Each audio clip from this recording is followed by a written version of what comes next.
Pori Moni is a power house of talent. আমার মনে হয় ওনাকে যদি আরেকটু ভালো করে ব্যবহার করা যায়, she will be fantastic I think. আমার মনে হয় যে এটা বাংলাদেশি মিডিয়া প্লিজ এটা ভুলভাবে লিখবেন না। এটা আমি আপনাদের সকল কাছে আমার মানে করজোড়ে অনুরোধ। এটা হচ্ছে আমার মনে হয় যে Pori Moni is a power house of talent. আমার মনে হয় ওনাকে যদি আরেকটু ভালো করে ব্যবহার করা যায়, she will be fantastic I think. মানে আমি যেটুকু ওনার কাজ দেখেছি আমার মনে হচ্ছে she is absolutely fantastic. And মানে আমি মুখে থাকবো ওনাকে মানে আরও মানে ওনার কাছ থেকে আরও ডিমান্ড করা হয় এমন কোনো ভূমিকায় ওনাকে ডাকবার জন্য। দেখুন, দুটো জিনিস আছে এখানে, দু তিনটে জিনিস আছে। একটা হচ্ছে যে 2008-09 সাল থেকে 2015-16 সাল অবধি আমরা যে ধরনের ছবি বানিয়েছি সেই ছবিগুলি কিন্তু পশ্চিমবাংলার বাণিজ্যিক ছবি হিসেবে উঠে এসেছিল।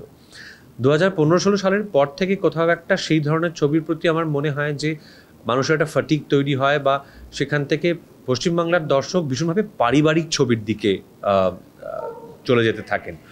আমাদের ভুললে চলবে না যে পশ্চিমবাংলার বাণিজ্যিক ছবির ক্ষেত্রে যে ছবি গ্রামাঞ্চলে চলেছে বা চলবে এবং অনেক অনেক অনেক অর্থ উপার্জন করে দেবে প্রযোজককে, সেই রকম ছবির ক্ষেত্রে কিন্তু চিরকালই বাণিজ্যিক ছবির একটা প্রিডমিনেন্স বা প্রাদুর্ভাব ছিল।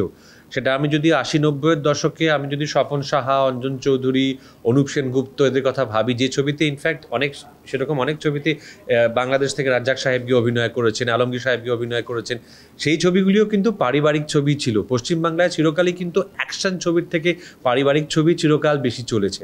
তো সেই দিকে আবার একটা শিফট আমরা হয়তো বা দেখতে পাচ্ছি, হয় সেরকম ছবি কিংবা ফ্যান্টাসি অ্যাডভেঞ্চার, একটু গোয়েন্দা ইত্যাদি নির্ভর ছবি।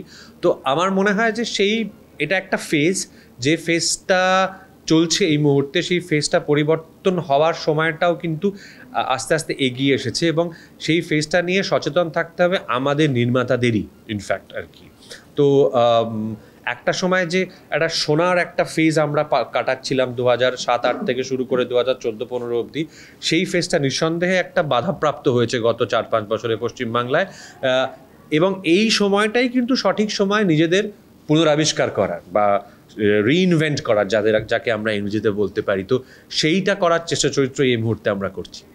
আর আরেকটা কথা বলবো পশ্চিমবাংলার সিনেমার ক্ষেত্রে, যেটা আপনাদের ভীষণভাবে মাথায় রাখতে হবে, সেটা হচ্ছে যে পশ্চিমবাংলার বাংলা সিনেমাকে কিন্তু ক্রমাগত লড়াই করতে হয় হিন্দি ছবির সঙ্গে। এটা মাথায় রাখবেন, শুধু হিন্দি না, দক্ষিণ ভারতের ছবির সঙ্গেও।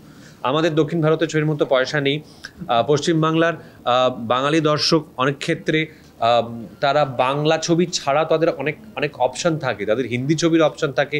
হিন্দি ছবি যখন একটি পরিবেশিত হয়, বিশেষ করে বড় তারকাদের ছবি, মানে সারা ভারতবর্ষেই প্রত্যেকটা অঞ্চলে তারা কিন্তু শর্ত দিয়ে দেন যে একটা মাল্টিপ্লেক্সের থিয়েটারে সারাদিনে যদি কথার কথা বলছি যদি 50টা শো থাকে, তার মধ্যে 45টা তাদের দিতে হবে। এবার 45টা তাদের দিলে বাকি অন্য সব ছবির জন্য পড়ে থাকে 5টা ছবি। তার মধ্যে বাংলা ছবি, তো পশ্চিমবাংলার বাংলা ছবি শোয়ের সংখ্যা পায় 1টা বা 2টো। তো অটোমেটিক্যালি পশ্চিমবাংলার মানুষকে বাংলা ছবি থেকে, ওখানকার বাংলা ছবির থেকে অটোমেটিক্যালি তারা বিমুখ হয়ে যাওয়ার একটা কেন এটা একটা আনফেয়ার কম্পিটিশন চলে, একটি অসম প্রতিযোগিতা চলে হিন্দি ছবি বনাম পশ্চিমবাংলার বাংলা ছবি।